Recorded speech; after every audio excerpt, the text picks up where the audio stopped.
Hey there, everybody. Welcome to our Survivor 41 Episode 3 review. To the surprise of no one, there is a lot for us to discuss in this video. Yeah, there sure is. And if you guys are confused with all the advantages and stuff, welcome. We are going to talk about all of that stuff because it's a bit much this season. It's this is sort of like, okay, listen, I love chicken and peanut sauce. Like I had a bunch of it earlier, but it's sort of like He there's also has like 11 bottles in the pantry still. we don't need to talk about that. But no, see here, it would have been like me being like, I am gonna have all 11 bottles tonight. It's like a little bit of peanut sauce is good, but if you have too much, you go sick. And Jeff Probst is sick right now with all of the advantages he is throwing in this silly game.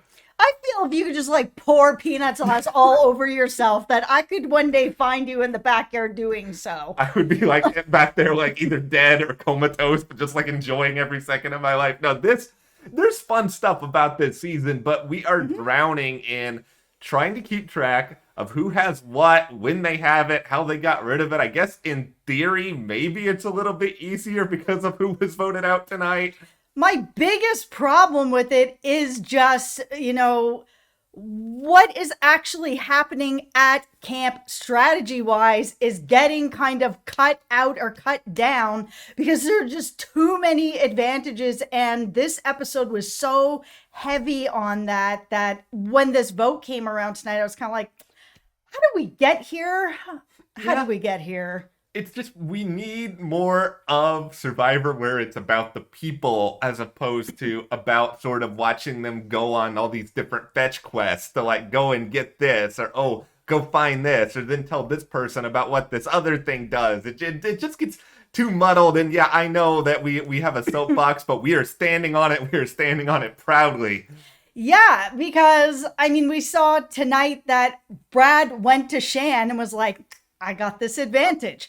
I also have this idol thing going on. She's like, okay, cool. I know about this. And then later, JD gets like found out by Shan about it. And he's kind of like, well, you shouldn't tell anybody about it. I'm like, well, then why is Shan not keeping Brad? Brad is being loyal to her and is giving her information and she can trust him to some degree. But JD, no, like I need less advantages, more time on the beach, more time at the camp. Let me find out how this happened.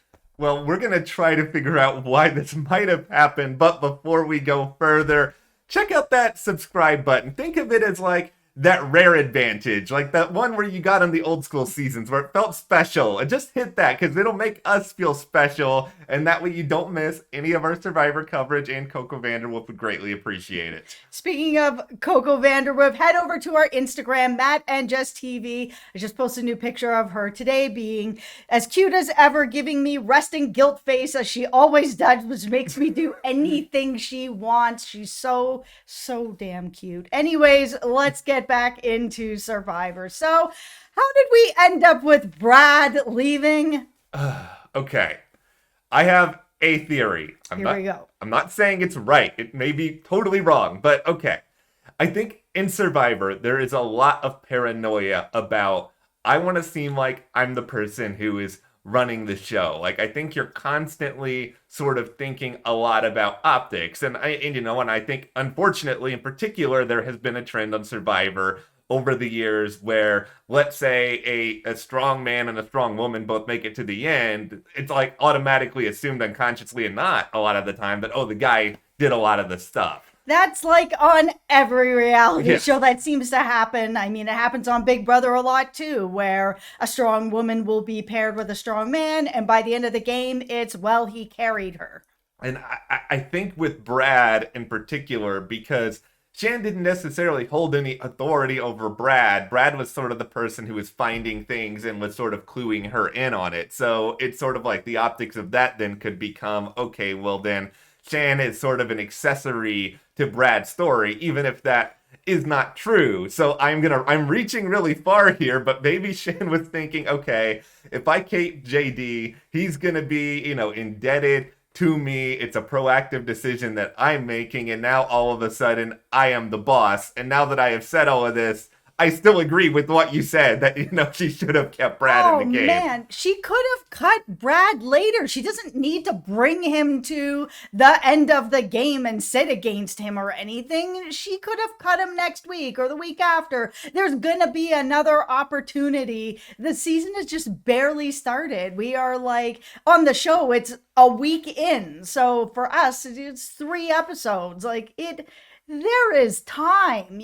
This is the time. I think it was Ricard said this, that you need to have these allies and you have to have alliances that, Jeff asked, is it alliance over a strong team or strong team over an alliance? And early on, having people who have your back, you do need that because a strong player may not have your back. So it really is about building those alliances. Brad was trying to give Shan a little bit of that, like, hey, look at what I have. Look what I have. It's between us. Okay, you're building something there. Then you got JD. Oh, I wouldn't have told you. I wouldn't have told anybody. Well, then bye. Like, what do I have with you? I don't have anything with you. Here's the biggest thing that I can't get past here with Shan. JD gave you his advantage. He was like, here, you can have this. This will, be a way to earn some trust. You could have had that advantage. Just get rid of him and keep the advantage, and then it is now yours. You proclaimed, and I still love you, Shan, but you said you were the mafia pastor. This would have been the most mafia move ever, to sort of take something and then just completely, screw someone over with this. We saw this even back, on Winners at War, when they totally just, smoked out Sandra in the game, and it was such a boss move.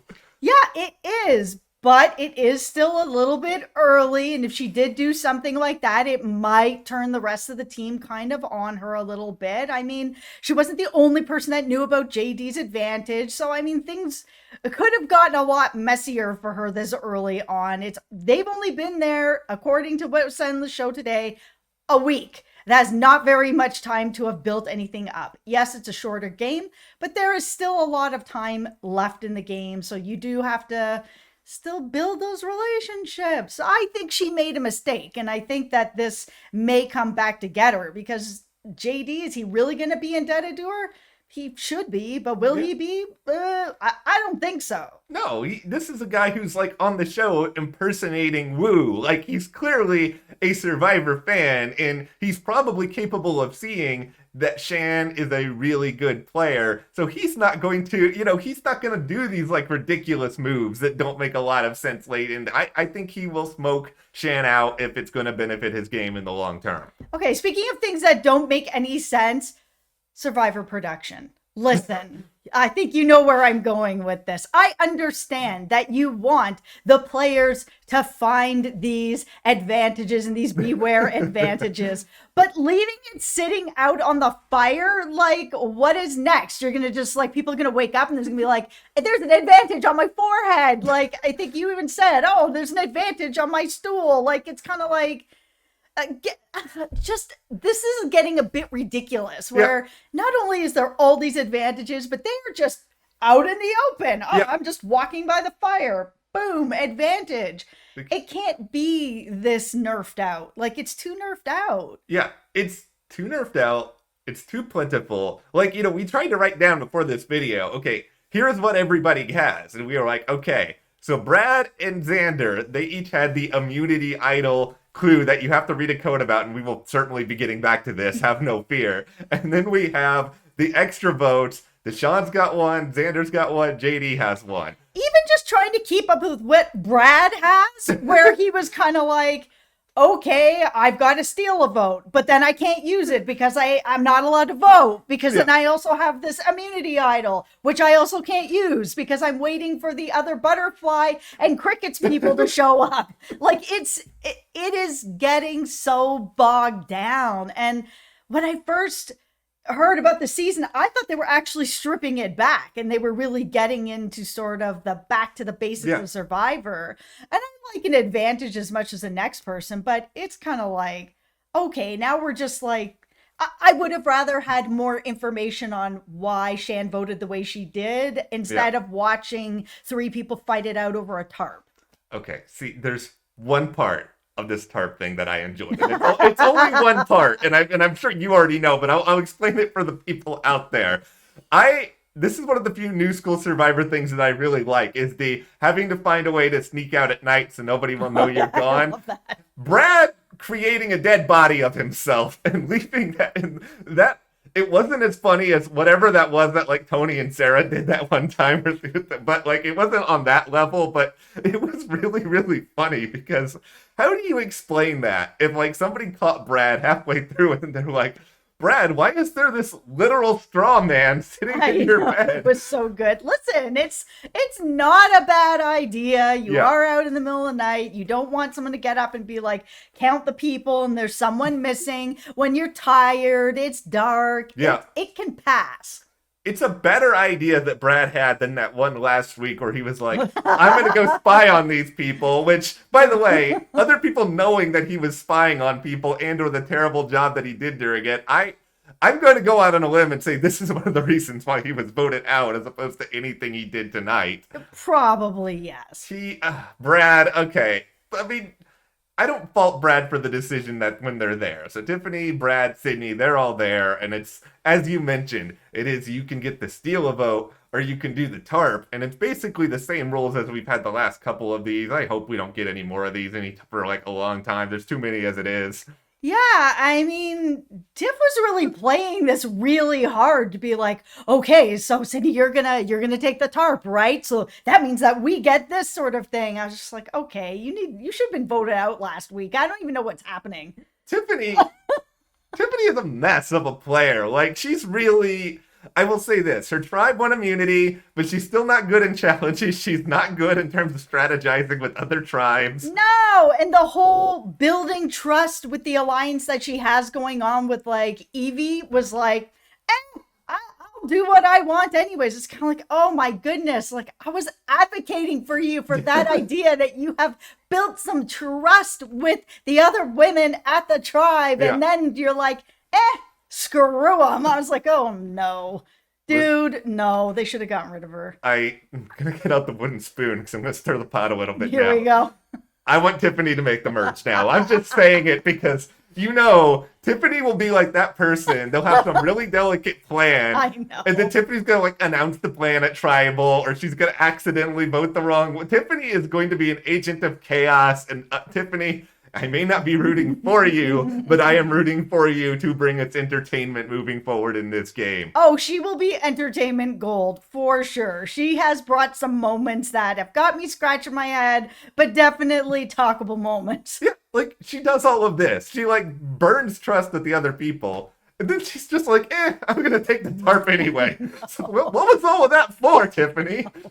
It was such I mean, I guess good on you for voting the way you wanted to vote, even though it really didn't get you much of anywhere. Yeah, I don't know what she gained out of that. Really, it's a nothing. Okay. So one other thing that the only other thing I do like about these twists, I still love the passcodes. I especially love the fact that Brad could not seem to accurately remember his, and he was just sort of like, broccoli, hair, tall, broccoli. It's just that they're so difficult to really say. They're so awkward. I don't know why there aren't people noticing what is going on here, especially since Xander ended up repeating his again. And I'm not sure, it's not that clear to me. Does he have to say it every single tribal? Do we have to hear the broccoli and the butterflies every single tribal? What if nobody gets the crickets next week? Then it's just they keep having to say it over and over again? I'm just not sure. I guess they have to. I don't know either, but it's like if you're Xander. Yeah, because otherwise, why would Xander bother to say it? He could have found another way to just kind of whisper like butterflies as they're walking by each other out of camp. I will say this. I will give Xander a little bit of credit. He came up for a much better way to incorporate this than I had thought of, because I was sort of thinking going into this episode, okay, if he has to say it again, how in the world are you, because you can't like organically drop this same weird expression for like a second time in a row and expect it to not look suspicious. I think it looks suspicious. Yes. I'm actually really surprised that there hasn't been anyone that said that it's strange. The fact that he did bring it up again and be like, oh, just like nobody probably got why I was talking about the butterflies or people that we love and know they're coming down from heaven. It's just kind of like, okay, now he said it twice. Like, why hasn't anyone picked up on this? It is strange. It is very, I mean, maybe they are, and maybe they're leaving it out of the edit to give us fetch quests, and maybe that is exactly what is happening. I really do miss the strategy talks back at camp. Yeah, like, because, you know, we were trying to think, okay, you know, Luvu is technically a tribe on this show. I know it may be hard to remember this because they haven't gone to a single tribal. It's like, the only story from Luvu we apparently have this week is that Nasir is doing too much and they don't need him anymore because they've learned. Yeah, it's like they keep go 1 week they need Nasir, 1 week they don't need. I think next week they're gonna need Nasir again. He is playing too hard, and everybody's seemingly like he's just getting under everybody's skin too much, and you can't really do that. You have to find a way to be somewhat social. Like, I thought he had, you know, righted the boat last week where he helped out a lot at camp and people were really helpful, you know, happy about his helpfulness. But he is just rubbing people the wrong way. Yeah, and I think it's going to get to a point where people will just be desperate to get rid of him, or they're going to just drive themselves crazy. There's so many, the fact that none of them have a chance to like show their trust or anything else. Eventually, I'm sure that tribe will get better, but I love Uwa, and I don't even just mean that because I like saying Uwa. Yeah, you really do. This Uwa tribe, this is just like the misfit tribe to me, which is why it was really sad that, you know, we see them go to tribal again, because just like Brad is, for a rancher, he's like really weird and just kind of, he looks kind of like a mad scientist with that hair. He was an interesting character. I was sad to see him go. I mean, it was just kind of like Voce last week. He was an interesting dude, and we're losing some of the bigger personalities, or the more kind of interesting personalities to me have been going home already. It was like the choice between JD and Brad. It's like, I really like both of these people. I don't want either one of them to go. They were definitely giving JD that I'm going home edit when they started playing that music, and he's like, and how much Survivor means to me has changed my life. I lived through Survivor. It is amazing. I'm like, okay, they're giving him the he's going home edit. But at the same time, I'm sure production really wants to keep him around because he's a young guy who loves Survivor, and they are really trying to pull in young people to watch the show. This is the big question I have moving into next week, and there's no way we're going to have an answer for it now because we haven't seen it, and nobody else out there has either, so we're in the same boat. Brad is gone. His idol, presumably, is then also gone. Does this mean that Xander and whoever on the Luvu tribe finds the idol, are they just screwed, or is the idol re-hidden at Uwa and then somebody else has to find it and talk about broccoli now? I'm assuming it's going to be re-hidden. This is my hope, because then watching someone else come in and pull this broccoli thing is going to be extra weird. That is absolutely going to be a giveaway, because somebody, I'm sure, is going to say, Brad was just talking about broccoli as well. Now this is like the 4th time that Xander's talking about butterflies. Like, something is off. Yeah, it is weird. But we'll turn this over to you guys now. I think this is a really good question for all of you. Would you have taken the tarp, or would you have done the steal a vote? I would do the steal a vote. This is tarp. You're team tarp? See? I thought you were going to be. No, listen, when it rains out there and it gets really heavily rained, I am a creature of comfort. I will have my vote, and that will be enough for me. I do not like to sleep on the ground. I would like a tarp. I'm good with the tarp. See, this is why I'd be kicked off early. I am not made for this game.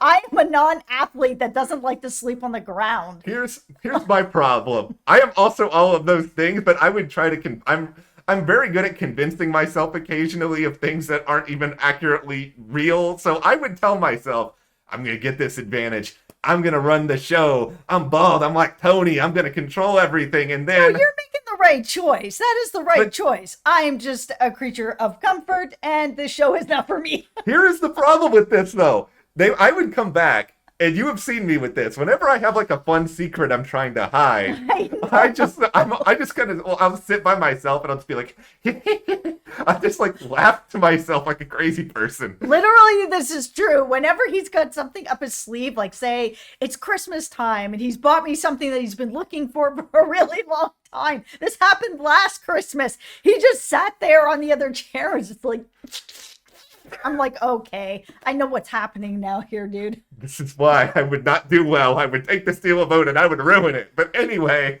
what would you guys do? And I'm sure it would be better than apparently what either one of us would do. Let us know. Give this video a like, subscribe. Thank you guys so much. We'll see you here next time.